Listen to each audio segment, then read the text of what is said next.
On July the 4th, 1776, after considerable struggle between the colonies and their rulers, a national doctrine was created, announcing that the United States would view itself as a sovereign, independent nation, and that any forces who opposed this would be faced by the former colonies in battle. 5 years later, an allied force between the Continental Army and the French would successfully push the British out of Yorktown, effectively ending the Revolutionary War. In the decades after this, political strife would inevitably create what we know to be the United States, with the approval of the Constitution in 1789 serving as ideological concrete to our country's ideals. As the nation flourished and evolved in the hundreds of years after these moments, the Founding Fathers were immortalized in paintings, statues, and literature, with a few select works illustrating these men in the same way that the Romans had depicted the gods of their legends. During this time, one could argue that the Founding Fathers became both more and less than men, as they were broken down and desaturated into whatever ideals the era of the time needed them to depict. American society truly did learn to look at these select men in the same way that the Egyptians looked at long-dead pharaohs, as a mirage briefly glimmering in the distance and nothing really more concrete.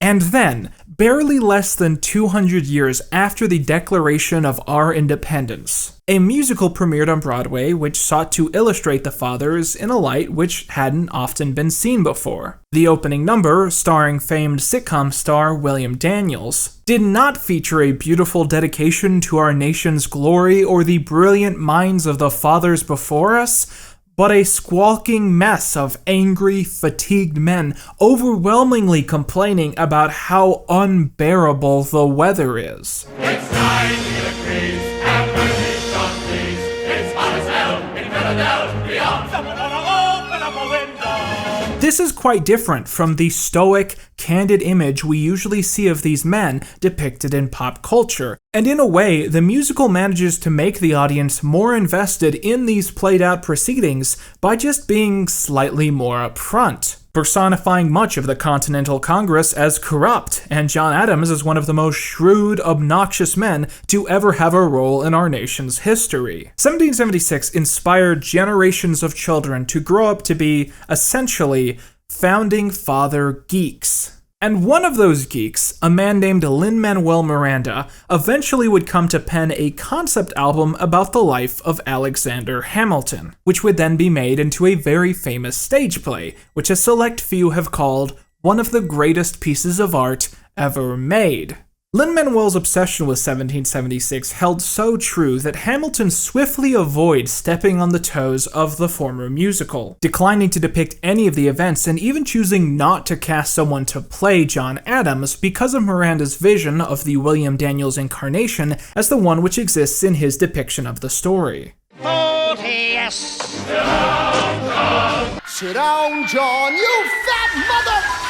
Because of the close connection between these two plays, one could argue that Hamilton inherits not only the purpose of 1776, but also the key criticisms that one could make of it. In the era we currently live in, of reevaluating these figures which we grew up idolizing, we inevitably find ourselves coming back to these stories and questioning the depiction presented. And while we once perceived them to be subversive, realistic depictions of figures once seen as mere legends, in actuality they really serve the purpose of humanizing those same legends for the sake of maintaining them. And, as I briefly mentioned some videos ago, I actually do find some merit to that, in concept. Because the very fact that I know so much about the Founding Fathers of my nation and the pages in its history book is the case because I grew up being spoon-fed a very idealistic, childish depiction of those events. And, as hypocritical as this might sound for me to say this, I'm not sure that I would want to take that away from any child. And in some way, that's the coolest thing that Hamilton does. By declining to cast an accurate all-white cast, it allows all American children, regardless of race, to identify with these figures as their founding fathers, and the moments within the story as the building blocks to their own history.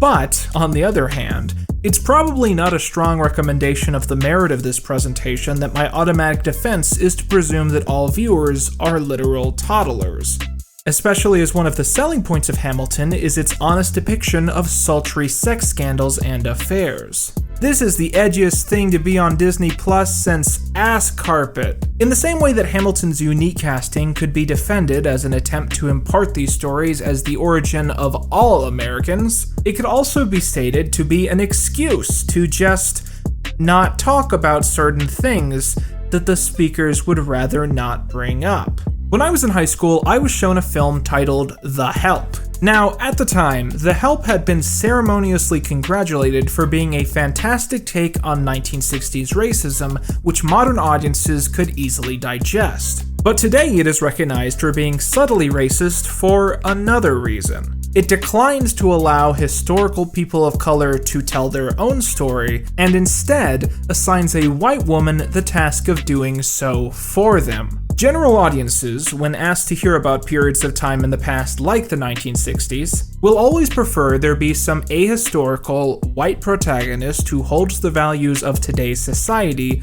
without it being questioned. And Hamilton essentially holds that same trope true. Except because these characters are portrayed by actors who are not white, you don't naturally find yourself questioning this at all. In the musical, Hamilton brings up every few songs his unending desire to eventually hold a hand in ending slavery. But he then marries into the Schuyler family, historically renowned for their part in the institution of slavery. In fact, according to the book which Hamilton is based on, not only did Hamilton almost certainly aid in negotiating for the purchase of slaves on behalf of the Schuyler family and the Continental Army, but it seems that he even purchased a few just for himself and Eliza. Hamilton might have had anti-slavery sentiments during his youth, but it's clear that climbing social ladders and gaining political power came much sooner on his itinerary, to the extent that he really didn't fight against slavery when it came to those owned by him and his own family. But of course, facts like that happen to take away the punch from some of the cute little moments in this story, like aw, look at the cute little slavery heiresses. It feels unavoidable to bring up the notorious fan art of Hamilton characters which has been floating around for a few months now, which takes the mutations of the characters one step further by making them canonical, woke, trans, gay, people of color. Alexander Hamilton, gender fluid, he, she, they pronouns. Works at Barnes & Noble with Angelica. Competitive gamer, Smash Bros, and Pokemon. Philip Hamilton. Goes by Philly Cheese. President of the Drama Club. Closeted furry. Thomas Jefferson, who is wearing a Hatsune Miku binder and a shirt that says, I met God, she's black. Furry. Taking Japanese lessons. Thinks he can cook, but can't. Obsessed with anime. Frequents Barnes & Noble. John's former drug dealer. Used to be addicted to cocaine. Okay, so we're just gonna erase all this. We're gonna write in, invented the swivel chair. Is a child Okay, so an obvious clarification as we go about mocking these, there's absolutely nothing wrong with being gender fluid or trans or gay. There's not even anything weird about it. But it's funny to see historical figures in the past be depicted in ways that they just weren't, and entirely to romanticize them in ways that they don't deserve. When I first started listening to Hamilton, I would sometimes fantasize about what would happen if someone took a time machine and brought the real Hamilton to the present to see his very own musical. Would he be overwhelmed by his story being told in such a beautiful way, his legend lasting so long? Would he be shocked at how the story ends, or taken aback at how beautifully his life seemed to be wrapped up? And the answer I eventually found myself coming to every single time is that he would probably say something insanely racist. And the question one has to wonder is, why is Hamilton so obsessed with preserving these characters and going out of its way to underplay parts in their stories? And I think the reason is, primarily, that Lin-Manuel Miranda, as a founding father geek, has attached himself to Hamilton. He identifies with him. And in the same way that personal identification with Jefferson might cause you to rewrite him to be a coked-up gamer obsessed with anime titties, Miranda's identification with Hamilton causes the story to be crafted with him as the inevitably glamorized, unsung hero of history. And this play, this musical, Hamilton the Musical, is, by the way, one of the most beautiful stories you'll ever see if you go in blindly accepting that it's all valid. One of the best aspects is how Miranda packages the story as a sort of meta-narrative, as the characters are constantly stressing if their stories would be told and who would end up telling them. In his final moments, Hamilton compares his life to notes at the beginning of a song that someone else will sing for me. The play is, itself, all that the main character hopes to exist in the future. His desire to make a difference and have a lasting impact is proven at every moment that the narrative continues to sprout. But of course, as we have to remember, the Hamilton we see on stage isn't who the person actually was. So it's beautiful in the context of the Hamilton that Lin-Manuel creates and makes the story really have an impact, but it really ends up having more to say about the value of biographies than actual pages in history. One of my favorite examples of Lin-Manuel inventing details is his depiction of the relationship between Hamilton and Angelica Schuyler, which is overtly depicted to be an unspoken affair of the minds, a love between eyes which is split up merely by happenstance. When looking into it, however, the actual evidence of this is so hilariously flimsy that it becomes immediately clear that Miranda has essentially chosen to canonize a personal ship that he believes in between two historical figures entirely because he thinks it's cute. And also because, as the so-called Hamilton expert, absolutely no one is going to call him out on it. Another intriguing moment representing this can be found at the start of Say No to This, which depicts Hamilton cheating on his wife, which the play chooses to present as the worst sin of his life because it's written for Tumblr fandoms. Throughout the start of the song, Hamilton tries oh so very hard to present himself as the victim of the story. Oh, I was so tired, I'd been up for days, yada yada yada. And as much as it comes across as the character trying to justify what he did, it also comes across as Lin-Manuel and other historians doing the same thing. This pleading among schoolhouse dorks for us to always look at these men as the sympathetic protagonists of every story is embedded not only in our media, but in our textbooks. It's the same type of motivation that leads our teachers to try and argue that many of the founding fathers were rather nice to their slaves, or that Thomas Jefferson had an affair with a 14-year-old that he legally owned, or that the Three-Fifths Compromise was an example of the founders of our nation coming together to make a swift decision, and not them unanimously agreeing that a slave was less than a man. In the end, Hamilton is a really weird thing for me. I think it's been out long enough that I find it easier to just make fun of rather than openly enjoy unironically. And yet, at the same time, I really do understand how smart it is in its presentation. There is so much clever stuff in the implementation of the narrative, how hip-hop is attached to the revolution by default, and all of the characters who stand against it speak in a different style. When Jefferson first comes back from France, it's played as if he's missed the whole revolution, so when he starts singing, it sounds like a song from a Schoolhouse Rock episode, because you're supposed to think that he's sort of missed all of the cultural development of the past 5 years.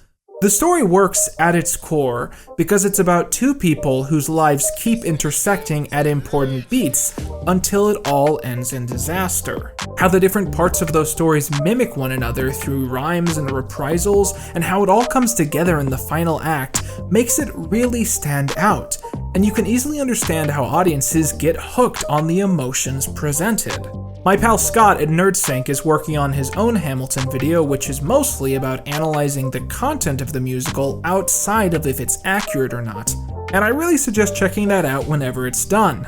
As per usual with topics like these, understanding the nuances of the story doesn't mean never enjoying the piece of media again. As a wise woman once stated, It is both possible and even necessary to simultaneously enjoy media while also being critical of its more problematic or pernicious aspects.